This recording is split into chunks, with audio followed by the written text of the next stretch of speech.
বিহুৰ কি হৈছে জানিবৰ বাবে ব'লক ভিডিঅ'টো আৰম্ভ কৰোঁ। নমস্কাৰ বন্ধু বান্ধৱীসকল, কি খবৰ আপোনালোকৰ? আজি সঞ্জীৱে অফিচৰ পৰা ওলাই আহোঁতে মোক এটা অফাৰ দিলে, বোলে কিবা এটা খাই আহোঁ। আমি বাছি ল'লোঁ বীৰকুছিৰ লক্ষী মন্দিৰৰ একেবাৰে সন্মুখৰ ফুটপাথত বহা আৰবান পিজ্জাত। ইয়াতে বহি আমি পিজ্জা অৰ্ডাৰ দিলোঁ। তেতিয়াই সঞ্জীৱে বিহুক এটা আইচক্ৰীম কিনি দিলে। আইচক্ৰীমটো কিনি দিয়াৰ পিছত আমি গোটেইকেইটা বহি কথা পাতি আছিলোঁ। অলপ দেৰি পিছত সঞ্জীৱে ক'লে এটা আইচক্ৰীম লৈ আহিলে। সেই আইচক্ৰীম দেখা পাই হঠাৎ পিউ এনেকৈ কান্দিছে যেন বাপেক আৰু মাকে মিলি তাইক বহুত কোবাইছে। বাচ্চাবিলাক জানেই ন, এটা বস্তু দেখা পালে আৰু পচি আৰু বাট তাই এনেকুৱা নকৰে, কিন্তু হঠাৎ কিয় কৰিছে আমিও চক খাই গৈছোঁ। তাইক সুধি আছোঁ, নাই নকয়। পিছত যেতিয়া আইচক্ৰীমটো সঞ্জীৱে তাইৰ হাতত দিলে, তাই হেপ্পী হৈ গ'ল।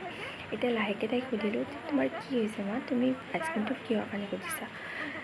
তাই কৈছে, এইটো মই বাক দিম। ডেট মিনছ এটা তাই নিজে খাব, এটা তাইৰ বাক দিব।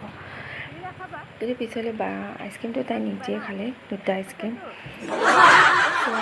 তাইৰ এই অৱস্থা দেখা পাই আমি বোলো নাই, কিবাকে খাওঁ আৰু ব'লক ঘৰলৈ যাওঁ।